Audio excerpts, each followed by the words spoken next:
É isso aí, pessoal. Estamos começando mais um programa Peripatéticos aqui pela Rádio Cantareira FM 87.5 e também pela Estilo Web Rádio. Eu sou Rafael Norberto e vou com vocês na próxima hora trazendo o melhor do pensamento filosófico, reflexões e discussões. E você pode entrar em contato pelo WhatsApp institucional da Rádio Cantareira pelo 11 3921 7586 ou pelo e-mail radiocantareira@gmail.com ou ainda diretamente comigo pelo e-mail rafaelnorberto@hotmail.com. E hoje eu converso com o meu amigo, pastor Sidney Guimarães, bacharel em teologia e MBA em liderança, com ênfase nas novas gerações, pelo Centro Universitário Adventista de São Paulo. O pastor Sidney realiza um trabalho impecável na Igreja Adventista do Sétimo Dia da Vila Alpina, na Zona Leste. Pastor Sidney, seja muito bem-vindo ao Peripatéticos. Maravilha, eu gostaria de cumprimentar ao professor Rafael, no qual, pela intimidade que temos, eu vou chamá-lo de Rafa. Quero também desejar a todos aí um olá, uma boa noite, um bom dia, enfim, que a graça de Deus esteja sobre você, sobre a sua vida. Muito obrigado pelo convite. Estou muito feliz por poder estarmos juntos aí, para aprendermos um pouco mais aí. É isso aí, amém, pastor Sidney. Nós dois nos conhecemos, como você mesmo citou, há muito tempo antes do senhor se tornar pastor e eu me tornar historiador e filósofo. E eu me lembro que você era muito apaixonado por biologia, né, ciências, chegou inclusive a ingressar nessa área. E aparentemente a mudança foi radical, né? Afinal, são duas áreas que pregam visões e versões, né, diferentes. Você poderia nos contar um pouco sobre a sua trajetória e como essas mudanças ocorreram na sua vida? Então, Rafa, como você bem disse aí, eu ingressei sim na academia no ano de 2010, comecei a fazer a faculdade de biologia, cursei durante um semestre, gostei muito ali, mas eu não conseguia chegar a tempo, como nós trabalhávamos ali na Zona Sul de São Paulo, no bairro do Itaim Bibi. Eu morava na cidade de Poá e a universidade fica, na verdade, né, na cidade de Mogi das Cruzes, bem ali na divisa de Mogi Bertioga. Então eu chegava literalmente todos os dias, saía correndo da empresa, trabalhava ali até às 17 horas, saía meia hora mais cedo ali e eu chegava atrasado. Todos os dias eu chegava cerca de 15 minutos atrasado. Então era muito complicado, porque você já entrava perdendo a aula, tá? Eu não consegui dar conta. Então consegui ainda aguentar durante um semestre, mas por conta de tempo não conseguia chegar ali no horário previsto, tal, que era às 18h30, o início das aulas.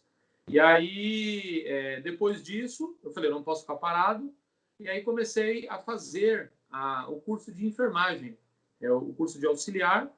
Comecei a fazer o curso de auxiliar, o curso eram 2 anos. Um ano do auxiliar e um ano do técnico. Eu fiz um ano do auxiliar, e aí depois, era um desejo que eu já tinha há muito tempo, de ir para o seminário, né, de teologia, na faculdade adventista, né, conhecida como FAT, Faculdade Adventista de Teologia, dentro do Centro Universitário Adventista de São Paulo, conhecido como NASP. Só que a universidade fica no interior de São Paulo, ali na região de Limeira, de cerca de 200 quilômetros da cidade de São Paulo. Então, para mim, eu não iria poder continuar na empresa. Então, eu tinha que me deslocar, eu ia para a faculdade no domingo à noite e sexta à tarde eu voltava para São Paulo. Foi bem desgastante, foram 4 anos nessa rotina maluca aí, mas concluí o curso, graças a Deus, então estou aí. Trabalhando aí na igreja, estou aí. E você se considera um pastor progressista ou um pastor conservador? E, se possível, se você conseguir explicar o que isso significa, né, dentro da religião e dos novos parâmetros, né, para novos tempos mesmo, para o futuro e etc. Boa, muito boa essa pergunta, Rafa. Então, a palavra conservadorismo, né, a palavra conservadora, ela não quer dizer necessariamente fundamentalista, pois é uma palavra que designa de forma radical a maneira de se entender a Bíblia, que ela não faz. Então, conservador não quer dizer fundamentalista. Outra coisa que precisamos entender é que progressista, se for entendido no sentido ideológico como a esquerda propõe, então não sou progressista. Mas se nos referirmos à revelação das Escrituras, o entendimento dela como progressista, ele é progressivo, tanto a revelação divina, quanto também o seu entendimento. O próprio Jesus disse no Evangelho de João, capítulo 16, versículo 12, ele falou para os discípulos o seguinte: tenho muito que vos dizer, mas não podeis entender agora. Veja, Jesus estava ao lado de Pedro, imagina se Jesus, no dia que chamou Pedro para se tornar um seguidor dele, Jesus falasse: cara, você vai morrer no ano 64, morto pelo imperador Nero, lá em Roma. O que iria acontecer com ele? Ele falou: não, vou seguir esse revolucionário nada, eu vou fugir. Esse revolucionário, né, que estava desconstruindo toda a ideia que a tradição religiosa dos seus dias havia instituído, a opressão que existia ali sobre o povo por meio não apenas da religião vigente na época, ali o judaísmo, como também por conta do Império Romano, que estava trazendo um jugo ali para o povo judeu. Então, a revelação de Deus ela é progressiva, mas o entendimento, Jesus disse isso no Evangelho de João 16, verso 12, e 12, 16, diz que o entendimento também é progressivo. Da mesma forma que o sol ele não nasce de uma hora para outra, ele vai despontando lentamente, lentamente. Da mesma forma que quando vamos ensinar uma criança a ler, a montar ali as palavras, as sílabas, tal, a criança ela vai aprendendo aos poucos ali, né? Nós não chegamos no primeiro ano ali do ensino fundamental e já vamos ensinar a física quântica para as crianças. Então, as crianças aprendem o básico. Então, Jesus estava falando sobre isso, que a verdade de Deus, o entendimento é progressivo e a verdade ela é progressiva também. A igreja adventista, eu poderia dizer que é uma igreja bíblica. E o que isso quer dizer? Quer dizer que a nossa teologia é construída a partir da Bíblia, com seus pressupostos. Já o progressista, em uma visão negativista, deixou a Bíblia, que faz a sua teologia, e aceitou o quadrilato hermenêutico, que não apenas usa a Bíblia, mas também a razão, a experiência e a cultura, junto com a Bíblia, formam, então, o seu entendimento. A igreja, ela, em suas pressuposições, ela é bíblica, porque ela se utiliza das ferramentas de interpretação e compreensão da palavra de Deus, de compreensão bíblica. E ali nós usamos essa ciência, a hermenêutica. E dentro dessa ciência hermenêutica, nós temos algumas ferramentas. Então, para nós entendermos ali a Bíblia, nós usamos a primeira ferramenta, que é a própria Bíblia. A própria Bíblia, ela é a própria revelação de Deus. A Bíblia, ela se explica. Quando nós abrimos a Bíblia no livro de Isaías, do profeta Isaías, lá no Antigo Testamento, cerca de 780 anos antes de Cristo, ele diz o seguinte, no livro de Isaías, capítulo 28, verso 10, verso 13, ele falou o seguinte, que é um pouco aqui, um pouco ali a palavra de Deus. A palavra de Deus, ela se encaixa, ela parece um acolchoado, porque os profetas do Antigo, a Bíblia foi composta por cerca de 40 homens, num período de 1.600 anos. Interessante que muitíssimas dessas pessoas, elas não se conheciam, mas um autor, ele nunca vai contradizer o outro. Então, a primeira ferramenta que nós usamos, a própria Bíblia. A Bíblia, ela se explica. Nós usamos também a concordância bíblica para poder entender a Bíblia. Um comentário bíblico, o dicionário teológico, enciclopédia bíblica. Usamos também a história e o contexto histórico. Então, quando nós vamos ler a Bíblia, nós precisamos entender qual que era o contexto histórico, para quem estava sendo dito aquilo. Será que é aplicável hoje? Quando nós lemos lá no Antigo Testamento, quando Deus pede para Abraão matar o seu filho, será que eu tenho que matar o meu filho? Quando Paulo, no Novo Testamento, fala que as mulheres precisam usar véu na cabeça, será que as mulheres hoje precisam utilizar véu?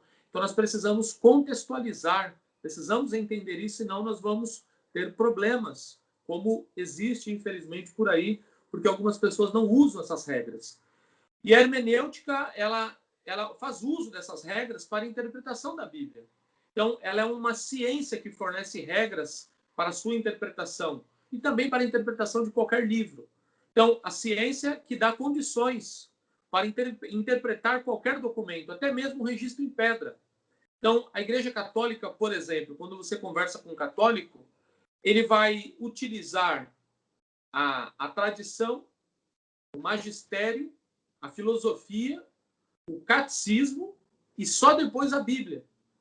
Então, fica muito difícil você debater, dialogar, trocar ideias, conversar, porque ele vai usar essas 4 outras ferramentas, vamos assim dizer. Por exemplo, quando você conversa com um católico sobre acerca da mudança do sábado, a Igreja Católica ela diz que ela tem poder de mudar a lei de Deus. E a lei de Deus, quando nós lemos na Bíblia Sagrada, ela é imutável, ela diz isso muito. Por exemplo, no livro do Êxodo 31, verso 18, fala que Deus não muda. Ele é imutável, a lei dele é o transcrito do seu caráter.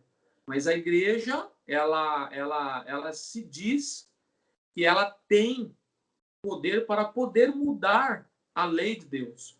Então, respondendo agora a sua pergunta de forma mais direta, a Igreja Adventista do Sétimo Dia é uma igreja, ela não é nem progressista e ela também nem é conservadora, é uma igreja bíblica. Ela se baseia tão somente na Bíblia Sagrada. Ela tem a Bíblia como seu norte. E aí, como o salmista Davi diz, no Salmo 119, versículo 105, lâmpada para os meus pés é a tua palavra e luz para os meus caminhos. Muito bom. E, aliás, não só muito bom, mas também muito bonito, né? Ter essa visão na qual a Bíblia ela tem que ser estudada, né? Ela precisa ser analisada, né, com fundamentos teóricos, a partir da ciência, a partir da filosofia, né? Então, é um livro extremamente complexo, né? E do outro lado, eu como historiador, muitas vezes a gente também utiliza, né, a palavra de Deus, né, ali a Bíblia para compreender os períodos históricos, né? E eu vejo muitas vezes alguns historiadores que tentam utilizar isso como uma forma de negação, o que na verdade não corresponde, né? Não cabe ao historiador provar ou não provar a existência de Deus, né? Isso é uma discussão que é do campo da fé, né? E quem acredita em Deus, por exemplo, acredita pela fé, né? E não somente pela junção de fé e razão, né? É uma questão que é muito interessante. Inclusive, né, um dos caras que eu tenho uma profunda admiração e que popularizou, né, e que permitiu o protestantismo foi o Martinho Lutero, né, que, inclusive, ele inicia os estudos no direito, né, ele larga tudo para servir a Deus, né, contrariando a sua família, inclusive, e ele torna-se um marco, né, um marco dessa luta contra as indulgências, ao introduzir ali o protestantismo, que discordava, né, sobre a visão da própria Igreja Católica em relação ao mundo, e certa vez ele disse, né, as boas obras não tornam bom o homem, mas o homem bom pratica boas obras. As obras más não tornam mal o homem, mas o homem mau pratica as más obras, né? Na sua visão teológica, que eu já vi que é muito ampla e que vai render aí uma boa discussão, há muitas pessoas que ainda estão praticando a caridade sem a fé, que era uma das críticas de João Calvino, Lutero e o próprio Henrique VIII na Inglaterra? Então, interessante que você disse, né, sobre o Martinho Lutero. Interessante que houve diversas reformas, né? Não houve apenas a reforma. Nós podemos dizer um pouco antes de, lá na República Tcheca, nós podemos falar sobre John Hus, que foi martirizado no dia 6 de julho de 1415, porque não concordou com a visão do clero, enfim.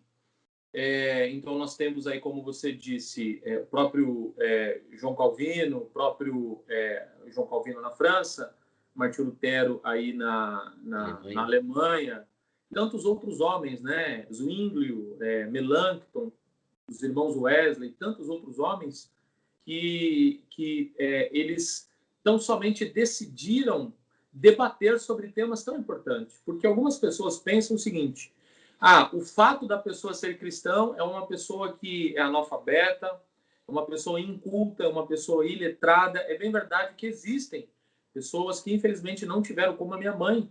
Minha mãe professa a fé cristã, não é protestante, é a fé católica, mas ela professa a fé muito bonita, a fé católica, mas ela não teve as mesmas oportunidades que eu tive de estudar, enfim. Mas quando nós vamos lá para a reforma, são pessoas que queriam chamar as pessoas para o diálogo, queria chamar as pessoas para poderem conversar. Eram acadêmicos, eram pessoas importantes, pessoas seres pensantes. Martinho Lutero estava na academia. Interessante que na Igreja do Castelo, que era uma extensão da universidade, que a universidade se utilizava ali do auditório para poder ter grandes debates, não apenas teológicos, mas também filosóficos ali. E é interessante que ali na Catedral de Wittenberg, ali, quando Martinho Lutero ele anexa ali as 95 teses da justificação pela fé, é interessante que ao ele fixar aquilo, já era muito comum nas portas ali, funcionava como um mural ali. Então ele coloca ali, coisa que a gente vai discutir um pouco mais aí à frente sobre a questão das indulgências, a questão do que a igreja fazia, oprimia as pessoas, subjugava as pessoas a terem medo de Deus. O próprio Martinho Lutero, ele tinha muito medo de Deus. E aí a sua pergunta diz que se hoje em dia existem pessoas que podem fazer algumas ações sem ter fé. A resposta que eu diria sim. Eu diria sim, mas isso é muito perigoso, porque eu acredito que o autor do livro de Hebreus seja Paulo, mas no livro de Hebreus, capítulo 11, versículo 1 e 6, diz que sem fé é impossível agradar a Deus. Ou seja, e eu só desenvolvo fé. Por exemplo, eu tenho meu filho tem apenas 4 meses. Então agora ele já está desenvolvendo confiança em mim e na mãe dele. Então, ele está desenvolvendo confiança porque ele está desenvolvendo confiança porque ele já me conhece. Então, nós desenvolvemos fé quando nós conhecemos. Então, acredito sim que pessoas fazem boas ações, enfim, mas o homem, em sua natureza, acredito eu, pelo que diz a Bíblia, o próprio apóstolo Paulo diz isso em Romanos, capítulo 7, do 18 a 24, ele diz que a natureza humana, ela tende para o mal. A nossa natureza, eu diria que, como o apóstolo Paulo diz, que o ser humano, quando ele aceita, tendo a minha cosmovisão como cristão, o cristão, o ser humano, quando se torna cristão, ele é colocado dentro dele uma nova natureza. Nós temos a natureza carnal, que é uma natureza egoísta, é uma natureza que é muito egocêntrica, é uma natureza que só pensa em si mesmo, é uma natureza que está perdida, é uma natureza, como o próprio apóstolo Paulo vai dizer em Gálatas, quando ele escreveu aos Gálatas, ele diz no livro de Gálatas, no capítulo 5, versículo 21 e 22, ele fala ali sobre os frutos, o fruto da carne. E ali ele fala que é inveja e tantas outras coisas mais. E aí, no contraponto, é o fruto do Espírito. E o primeiro fruto do Espírito é o amor. E aí, linkando com o que ele vai dizer em 1 Coríntios 13, ele fala que nós podemos fazer tudo o que nós fizermos em prol do ser humano. E se nós não... Até o próprio Renato Russo, né, canta o Salmo do Amor ali, que se nós não tivermos amor, de nada valerá. Então eu vejo que é muito importante, ao fazermos as coisas, nós precisamos sim fazermos com fé, acreditarmos que... Eu costumo dizer o seguinte, que quando nós fazemos o bem ou o mal a qualquer ser humano, nós estamos fazendo diretamente a Deus, porque a Bíblia assim fala. Lá em Mateus 25, a partir do verso 31, Jesus falou que o bem ou o mal que você fizer a qualquer ser humano, você está fazendo a Deus. E tudo que fizermos, precisamos fazer com fé, com dedicação, com apreço, com carinho, porque nós estamos fazendo como se fosse para o próprio Deus. Não sei se é essa a resposta, não sei se eu comi bola por aí, mas acho que é por aí, Rafa. Não, é por aí mesmo, né? E quando você percebe, né, que alguém se aproxima ali para fazer uma caridade, né, e que essa pessoa ela está indo pelo lado errado, né, que ela está achando que essa caridade ela vai de alguma forma diminuir o seu pecado ou as coisas erradas que faz. Como é que você age quando você percebe essa aproximação? Então, interessante, né? Que o ser humano, ele nunca ele nunca vai conseguir fazer nada para poder se tornar bom. Como que eu posso responder melhor a sua pergunta? O ser humano, ele precisa tão somente, porque quando você vai para a Índia e você entende um pouco mais sobre o hinduísmo, você percebe que não apenas no hinduísmo, como também no budismo, as pessoas elas acabam se automeditando, buscando o eu interior, a bondade que existe dentro dela. Mas a cosmovisão bíblica, a cosmovisão cristã diz, ensina, acredita que o bem não vem do ser humano, não advém do ser humano. Então, e aí, pseudo-pastores, apóstolos, bispos, padres, se valendo disso, acabam subjugando pessoas ali para obterem lucro para si ali, para suas denominações, enfim. Então, isso é algo muito complicado. Então, de pessoas que querem... E aí nós vemos a história de Caim e Abel. Deus havia falado lá no capítulo 5 do livro de Gênesis: eu quero que vocês me tragam uma oferta. Na verdade, capítulo 4. Gostaria que vocês me trouxessem uma oferta. A oferta que eu quero é a oferta de um cordeiro. E aí, Abel foi e trouxe o cordeirinho.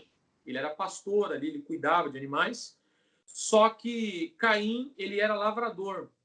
E ele trouxe a oferta de manjares. Caim, ele trouxe aquilo que ele entendia que era bom, não aquilo que Deus realmente havia pedido. Então ele falou: eu não preciso de uma justiça fora de mim. A minha justiça mesmo já basta. E aí Paulo trabalha muito sobre isso no livro de Romanos, no capítulo 5, verso 1. Sendo, pois, justificados gratuitamente por Jesus Cristo. Então, Jesus, ele é a nossa justiça. Nós, por nós mesmos, por mais que façamos caridades, em nós mesmos, em nossa essência, é sempre toda a honra e toda a glória é sempre dado a Deus. Porque nós acreditamos, nós que somos cristãos, nós acreditamos que é interessante um debate filosófico ali daquela grande mente brilhante chamado Paulo. Paulo, quando estava em Atenas, na Grécia, capítulo 17 ali, quando ele está diante de adoradores ali, alguns filósofos, ele diz o seguinte: ao Deus desconhecido que vocês estão adorando aqui, eu conheço esse Deus. Esse Deus, ele diz lá em Atos capítulo 17, versos 24, 25 e 28, esse Deus é o criador de todas as coisas. Ele não apenas criou o mundo, mas ele formou o mundo, ele mantém o mundo. E é por causa dele que nós existimos, respiramos e nos movemos. Então, nunca é o ser humano, é sempre Deus. Então, quando eu vejo uma pessoa dizendo ali, eu venci a Covid, seria muito melhor a pessoa dizer, graças a Deus, Deus me curou, porque pelo ser humano, o ser humano ele é frágil. Eu vejo o meu filho, tem 4 meses, como ele é 100% dependente meu e da minha mulher. Então, o ser humano, quando nasce, ele deveria ter um rótulo sobre ele, aquela tacinha dizendo frágil. Nós somos frágeis.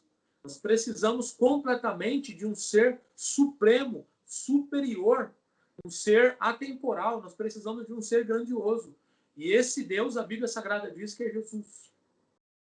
Muito bom. Inclusive, você citou aí a questão de Caim e Abel, né, no pedido que Deus faz a eles, e principalmente a questão da compreensão, né, de como cada um compreendeu aquele pedido, né? De Lutero até hoje nós tivemos uma popularização da leitura da Bíblia, da interpretação, né? Ele colocou isso, né? As missas eram feitas todas em latim, ninguém entendia absolutamente nada, só o Papa e o padre poderiam ter a interpretação, né? E o Lutero ele populariza tudo isso, né? Ele populariza, mas a compreensão das pessoas naquela época ainda era muito vaga, né?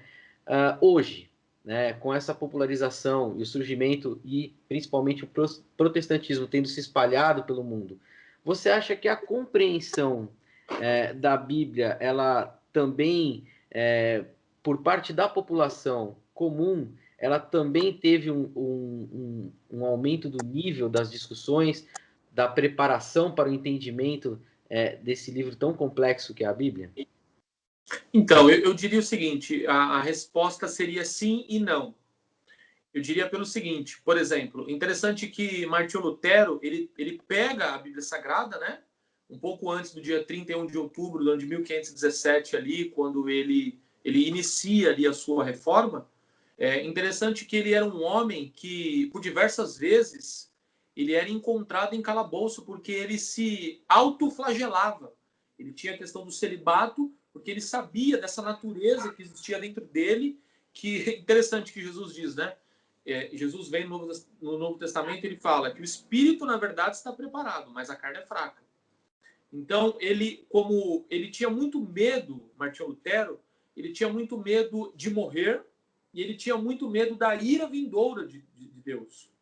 Aquela coisa de que vai existir como católico, ele era um monge, ele acreditava na questão do purgatório, a questão do inferno, essas coisas, que não tem respaldo bíblico para isso, mas com todo respeito eu me dirijo para aquelas pessoas que assim acreditam, mas aí convido a essas pessoas a estudarem a Bíblia Sagrada por si só, e é o clamor de Lutero.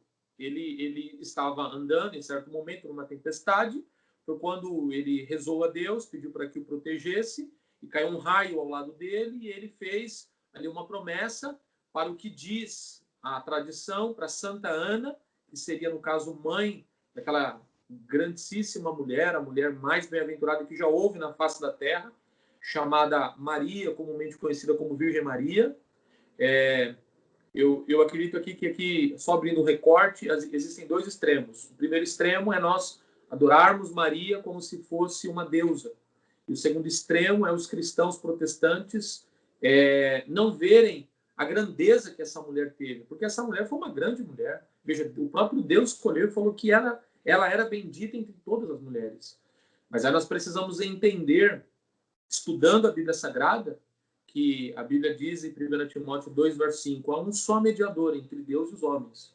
Então, a igreja romana ensina que o intercessor entre o ser humano e Deus é a Virgem Maria. Mas nós não temos respaldo bíblico para isso. Nós acreditamos pela Bíblia que Maria morreu e ela está no pó da terra. Então, Lutero, ele vem e ele sendo subjugado por toda a opressão religiosa, primeiro porque a Bíblia só existia no latim. Não era a língua comum do povo.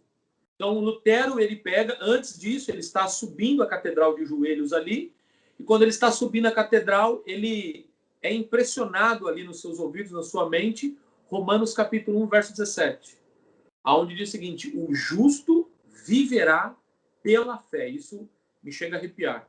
Ele já com vergonha, porque ele estava querendo pagar penitências. Eu, particularmente, tenho um grande respeito por Martinho Lutero, por toda a sua vida, porque ele era um homem muito sincero.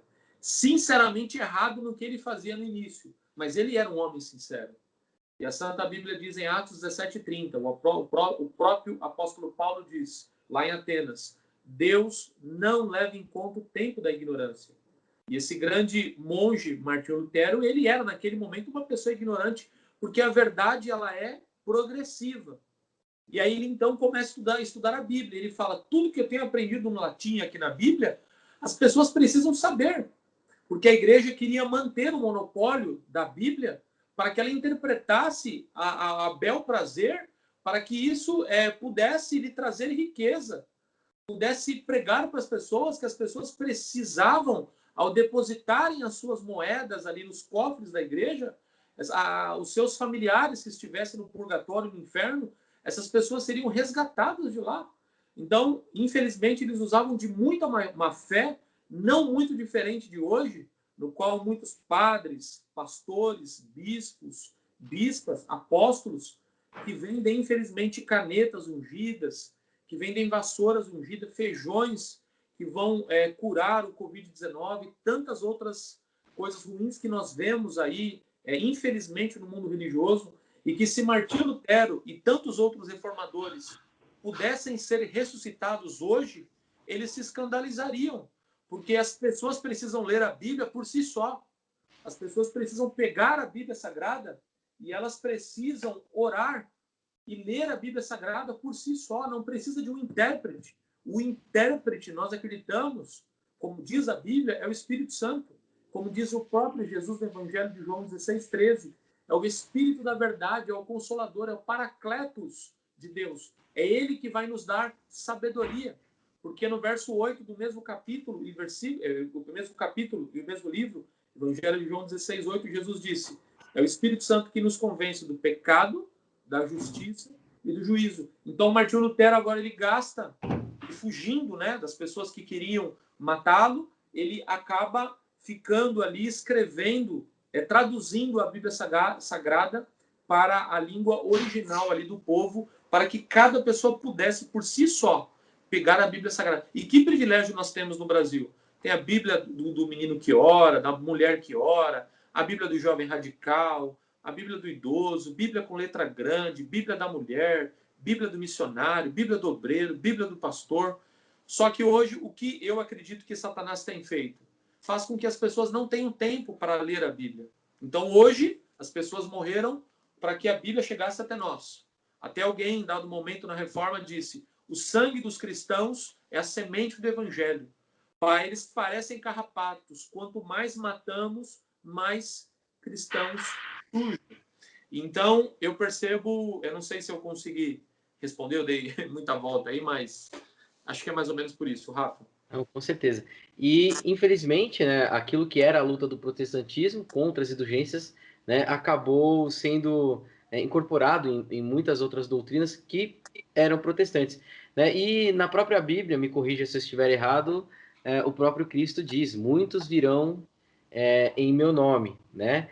E o fato desses muitos que estão, né, em nome de Cristo, mas que na verdade não representam tudo isso que você acabou, né, falando, como que aqueles que de fato fazem um bom trabalho acabam sendo prejudicados, né?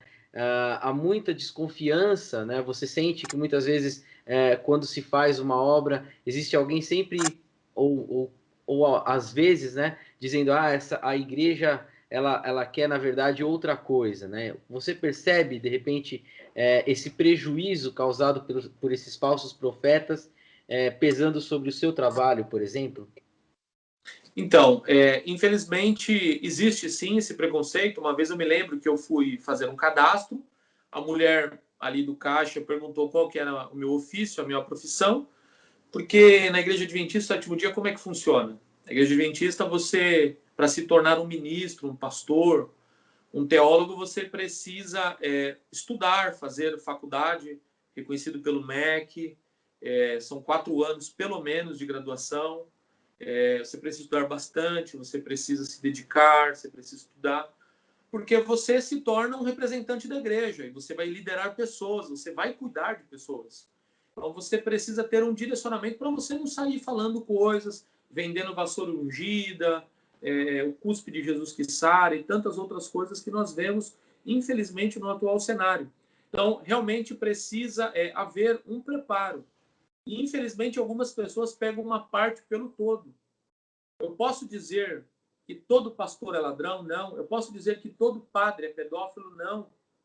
Não é porque existe um que todos são, mas realmente algumas pessoas pensam que pelo fato de você ser pastor, você agora está rico, você acaba subtraindo o dízimo dos irmãos, as ofertas dos irmãos, você está subjugando as pessoas ao eventual juízo de Deus se você não devolver o seu dízimo e tantas outras coisas que vemos por aí. Então, realmente, algumas pessoas, realmente, tristemente, têm sim essa questão desse preconceito. Ainda mais hoje, por conta do atual cenário que nós vemos, de tantas pessoas pelo fato de deixarem a Bíblia. O próprio Jesus disse, e também o profeta Oséias disse, em Oséias 6, verso 4, ele falou: errais por não conheceres as Escrituras e nem o poder de Deus. Quando Jesus falou essas palavras que você havia dito no início, faz parte das profecias apocalípticas de Mateus capítulo 24, ele falou que nos últimos dias surgiriam falsos cristos e falsos profetas, e viriam em meu nome, dizendo: eu sou Cristo, eu sou...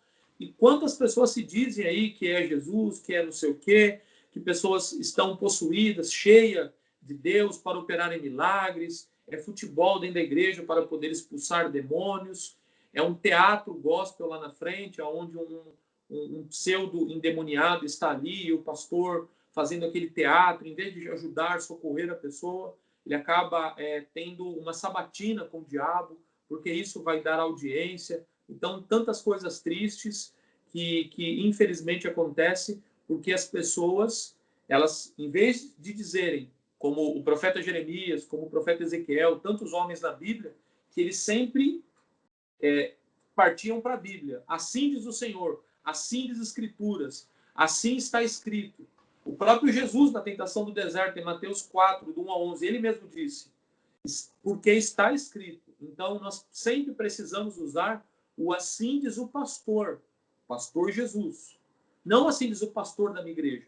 Tem pessoas hoje que nem levam mais a Bíblia para a igreja. Então, o pastor conta as suas histórias, o pessoal dá risada, e as pessoas não acabam estudando a Bíblia Sagrada. Não fazem como os bereanos faziam lá no livro de Atos. Eles assistiam ao culto e chegavam em casa e verificavam nas escrituras. Como que era a escritura no passado? Como que era a Bíblia Sagrada no passado? Era rolinhos de pergaminhos.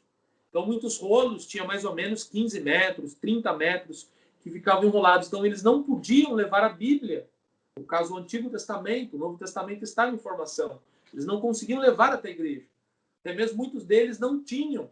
Tinham que ir até a sinagoga, enfim, para poder ver. Não tinha um iPad, um tablet.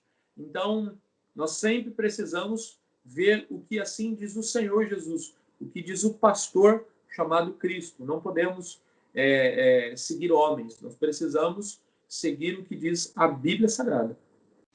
Muito bom. Eu acho assim, é muito bom ouvir alguém que realmente tem um estudo muito claro dos assuntos. O Lutero, João Calvino, que nós já falamos bastante deles, eles foram revolucionários da fé, construíram ali uma dinâmica que eu particularmente acho louvável e muito interessante, mas eu percebo que embora, né, eles fossem revolucionários para a época, né, hoje, né, como é que a igreja está se preparando para os chamados novos tempos, né? Quais são os principais desafios que as doutrinas elas vão enfrentar, né? E se a gente pode esperar também mudanças, né? Você já disse isso no começo da questão da adaptação, se nós podemos esperar mudanças, né, que contemplem também novos cenários daqui para frente. Então, baseado na Bíblia Sagrada, nós vemos... Eu não acredito que a questão da pandemia seja uma praga que esteja acontecendo. Apesar de ser uma praga, vamos assim dizer. Mas não é uma praga como está escrito no livro do Apocalipse. Mas acredito que sejam pequenos sinais.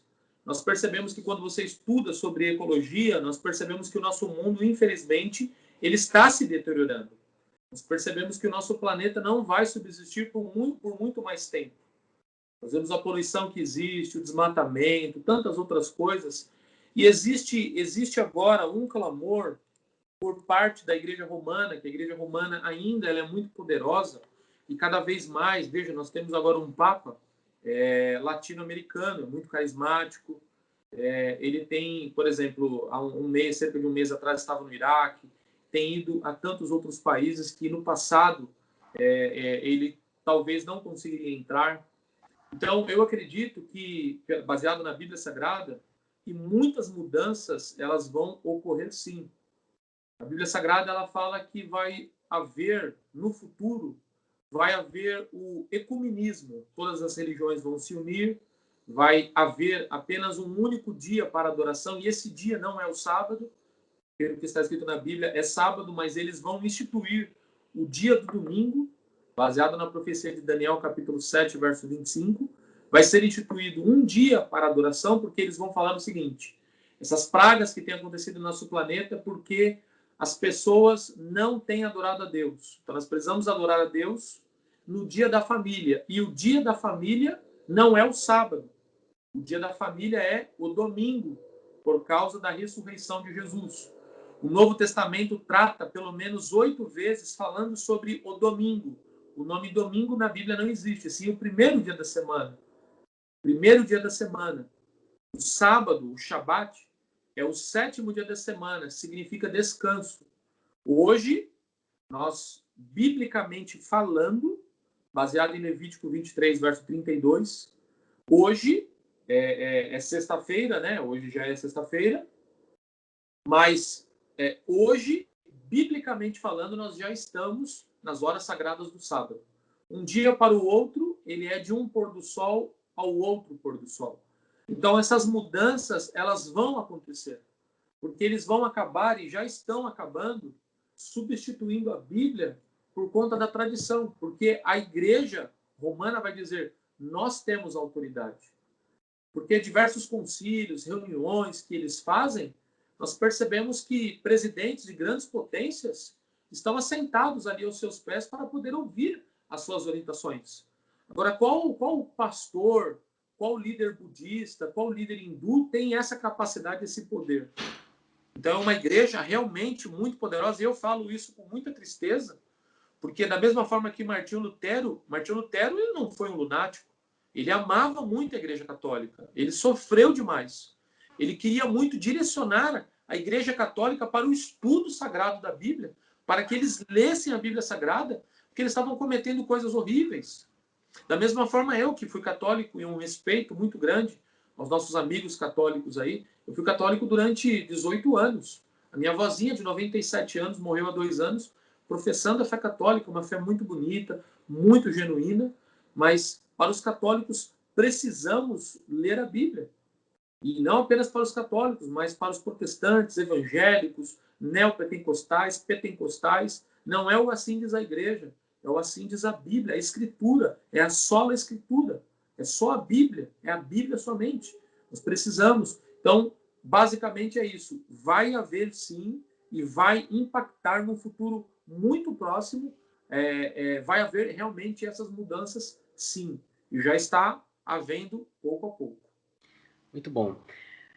Sidney, Deus, ele é advento da fé, né? Portanto, não se faz necessário uma discussão sobre a sua prova existencial ou não, né? Então, o próprio Santo Agostinho diz, Deus está em cada um de nós, né? Então, quem acredita, é evidente, acredita de boa fé. Segundo a ciência, né, e a razão, Deus é possível. Eu até me lembro agora uma frase de Galileu, onde ele diz que tanto a ciência quanto a religião, né, são fundamentados na palavra de Deus. Então, ele diz que a natureza, que é onde a ciência bebe, foi escrito pelas mãos de Deus, né, e a Bíblia ela foi escrita por Deus pelas mãos dos homens, né? Então, ambas as fontes acabam bebendo na, na, na mesma água, né? Mas de forma antropológica, né? Essa também é uma discussão que não se faz necessário, né? Justamente pelo que o Galileu diz, que ambas bebem da mesma coisa, né? Visto que a maior relevância seria justamente o comportamento da sociedade diante da doutrina que escolhe, né? Então, a visão é como que se comporta a sociedade a partir da escolha religiosa que faz. Nesse sentido, né, qual é a função da igreja, qual é a função de Deus, né, nos dias de hoje dentro da sociedade? Então, o que acontece? Interessante que a Bíblia Sagrada ela é a revelação da vontade de Deus. Só que existem outras revelações. Por exemplo, quando nós olhamos a natureza, a Santa Bíblia diz no Salmo 19, verso 1, diz assim: os céus proclamam a glória de Deus e o firmamento anuncia as obras de suas mãos.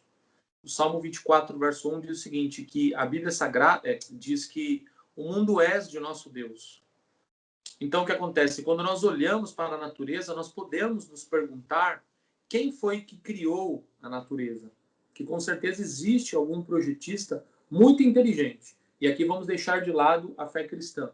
Nós, ao olharmos a complexidade do corpo humano, ao olharmos a complexidade do Sol, da Lua, das estrelas, dos astros, nós percebemos que alguém muito grande, muito inteligente, muito delicado, um ser maravilhoso, que é muito detalhista, criou tudo isso. Então, assim, e aí vem a revelação bíblica que fala que esse ser, no caso, foi Deus. Interessante que, ao compor, ao escrever a Bíblia Sagrada, quem escreveu a Bíblia Sagrada sabemos que não foi Deus, mas a Bíblia Sagrada é a palavra de Deus escrita pela vontade humana, com palavras, na verdade, com palavras humanas. Então, nós acreditamos que Deus ele inspirou os profetas. Nós não acreditamos na questão do ditado, que Deus foi ditando, escreve assim, escreve assim, escreve assado.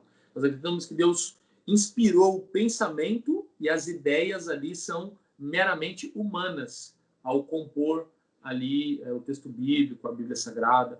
Eu não sei se eu fui direto ao ponto, Rafa, mas...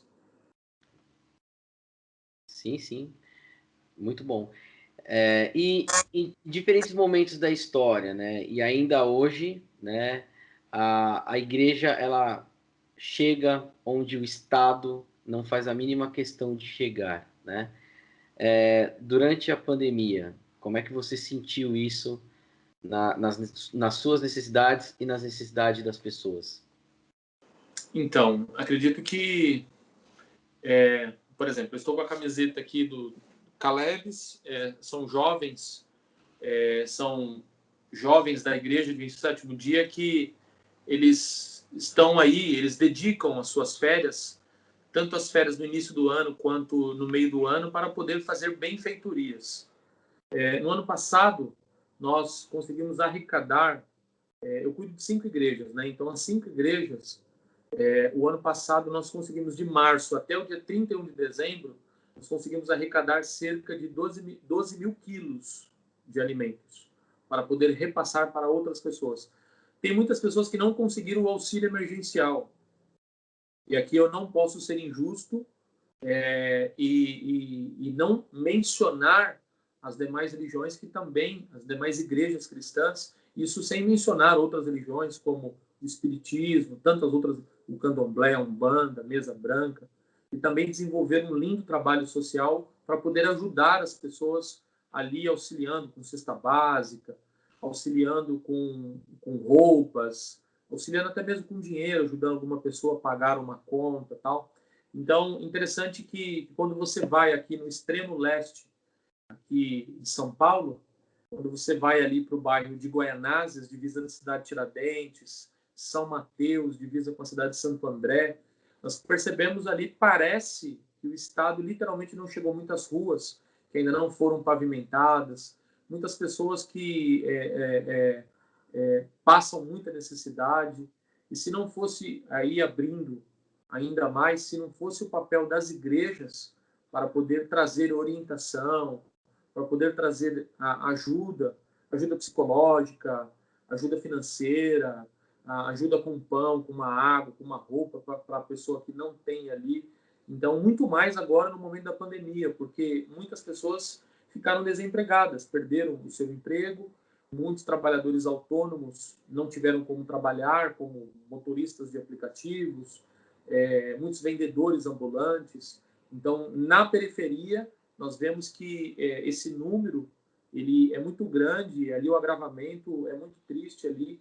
Então, é o grande papel das religiões. Porque o próprio Jesus, o irmão de Jesus, chamado Tiago, o apóstolo Tiago, em seu livro, ele disse em Tiago 1, verso 27, ele diz o seguinte: o que é religião? A religião pura e sem mácula, a religião pura e imaculada é essa. 2 pontos. Ajudar o órfão, ajudar a viúva, ajudar o necessitado.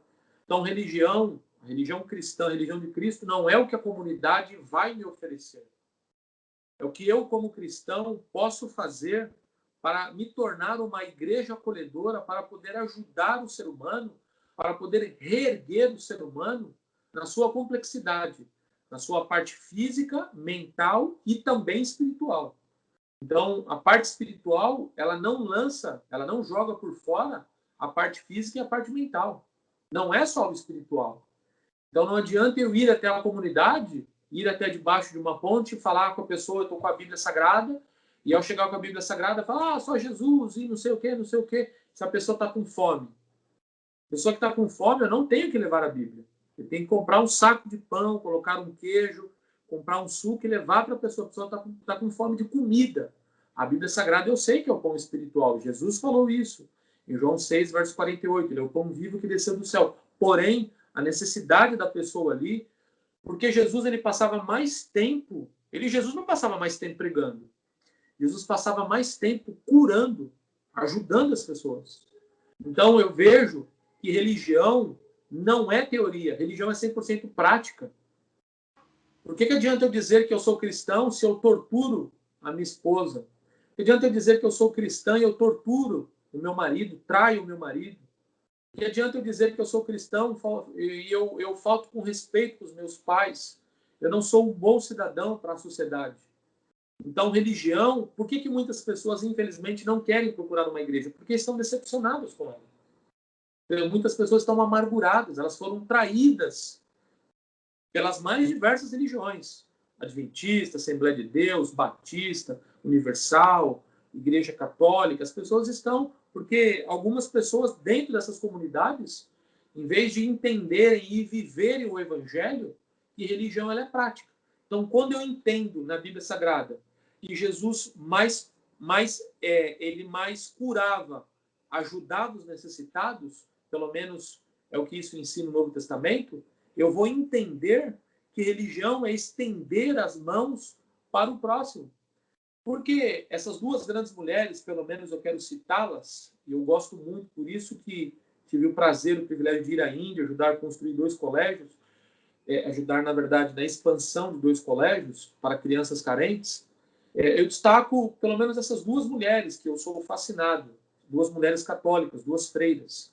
Madre Teresa, da cidade de Calcutá, uma polonesa que ficava dentro ali do convento, junto com o padre, observando, ela falou, eu preciso fazer algo, as pessoas estão sofrendo, crianças sofrendo.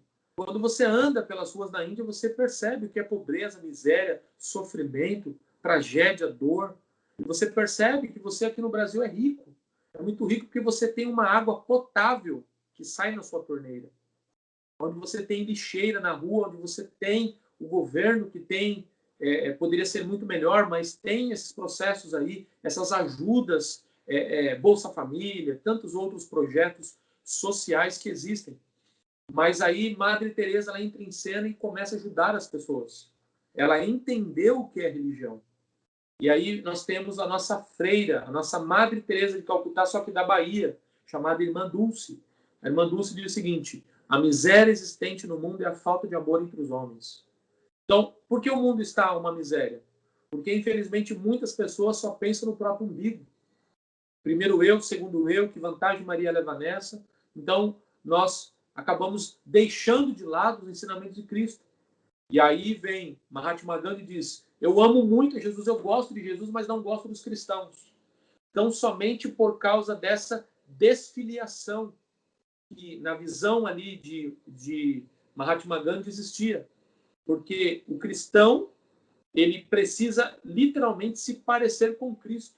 Precisa seguir os ensinos de Cristo. E quais eram os ensinos de Cristo? João Batista, o primo de Jesus, diz em Lucas 3, verso 11, aquele que tem 2 capas, 2 túnicas, doe um para o necessitado. Aí Jesus diz em Atos 20, verso 35, é melhor dar do que receber. Agora, a ótica hoje, infelizmente, do mundo cristão, mundo evangélico, qual que é? Dá para você ser abençoado. Então, é uma troca. É uma troca, infelizmente, da mesma forma que Martinho Lutero, Zwinglio, tantos outros reformadores, John Calvino, John Hus, tantos outros homens lutaram contra isso. E agora, no meio da cristandade, se levantam pessoas que estão pregando contra os pais, vamos assim dizer, da igreja. O que os pais lutaram contra, e muitos deles foram martirizados. Então, o que a Bíblia ensina? É amar ao próximo e ajudar. E aí Jesus vem em Mateus, no Sermão do Monte, Mateus 7,12. O que você quer receber, você deve fazer. A regra áurea de Cristo. Você quer receber um abraço? Dê um abraço.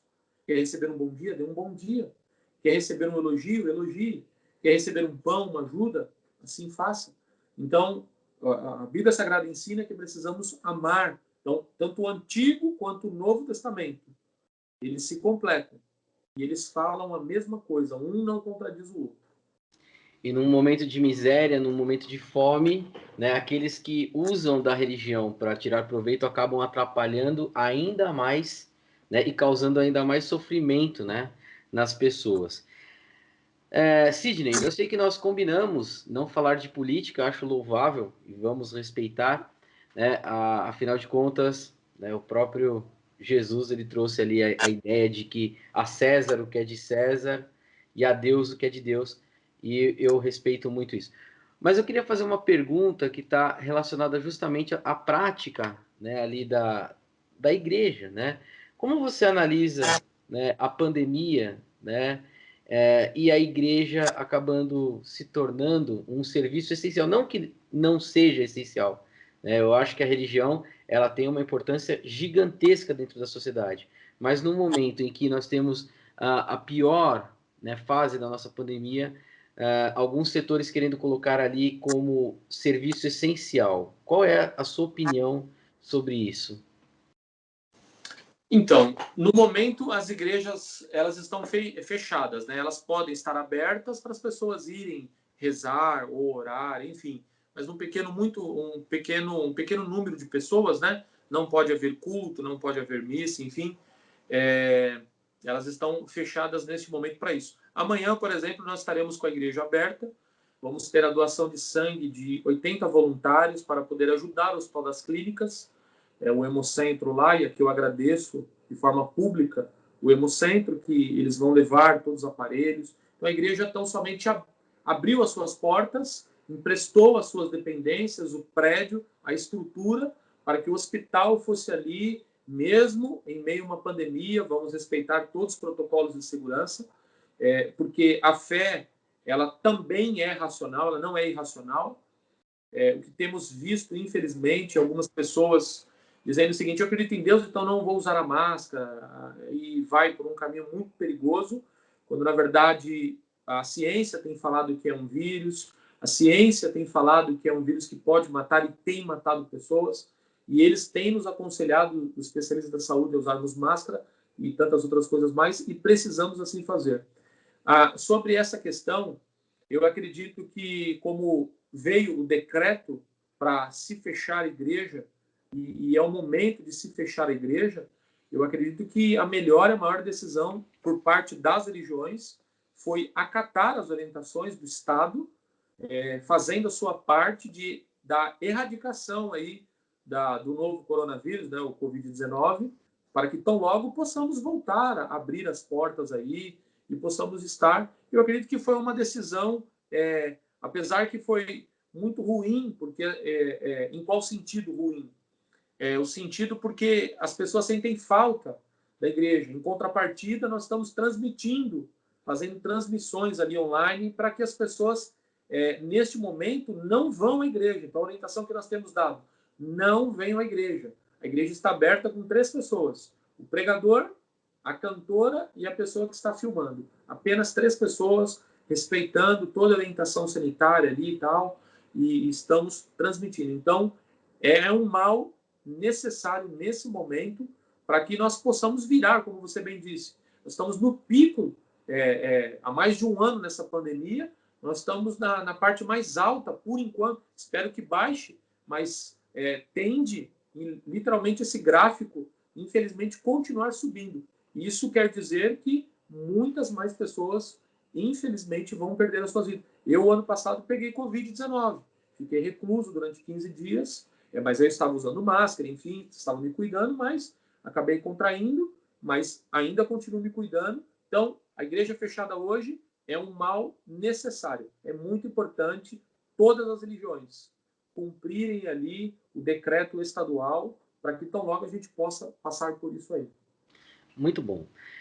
Pastor Sidney, meu amigo Sidney, eu deixei a pergunta mais importante, consequente a mais difícil, para o final. Durante as minhas aulas de história e filosofia, eu sempre ouço 2 perguntas muito complexas. E olha que eu ensino Santo Agostinho, Santo Anselmo, São Tomás de Aquino, e eu sempre ouço, né, a primeira, o que é Deus? E a segunda, se eu acredito em Deus, né? E geralmente eu tento sair pela tangente, né? E respondo com uma argumentação que mistura Moisés de Maimonides, né? E estímulos para que o próprio aluno busque a sua resposta. Né? Sempre costumo dizer assim: Deus não tem atributos, ou os atributos são acidentais e essenciais? Deus, se existe, não tem acasos e não pode ser definido, portanto, com atributos que são referidos ao homem, né? E completo, induzindo, né, o meu aluno a pensar, me defina primeiro o Deus que você está falando e eu digo se eu concordo. Portanto, eu queria jogar esta mesma provocação para você. Queria que você me definisse, Pastor Sidney, para você, o que é Deus e como você pode definir ele para a gente aqui. Então, é fazer uma definição de Deus, né? Isso, o que para você, né? Assim como eu acabo respondendo a minha visão e estimulando o aluno a buscar a sua própria visão sobre Deus, queria ouvir, né, de tudo aquilo que você já viu, né, de todas as provações que você já teve, todo o contato que você tem com a espiritualidade, para você, Pastor Sidney, o que é Deus e como você pode definir, né, isso dentro da sua concepção. Então, para mim, a maior definição de Deus, para mim, é Pai.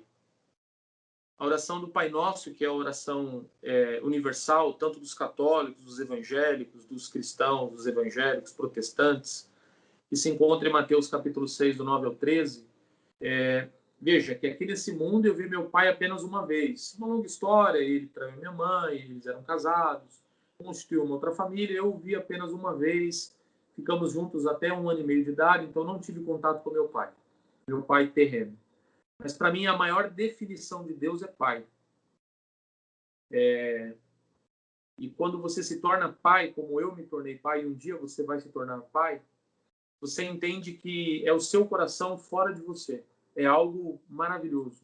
E um pai de verdade, ele ama, ele cuida, ele protege, porque não tem como olhar o nascer do sol, o pôr do sol, você ir até o mar, você analisar um formigueiro, você analisar um cardume ali de peixes, você analisar uma revoada de pássaros, e você não enxergar as digitais de um Deus amoroso. Não tem como. É impossível tudo isso ter sido criado do acaso. É impossível, não tem como ter surgido do acaso.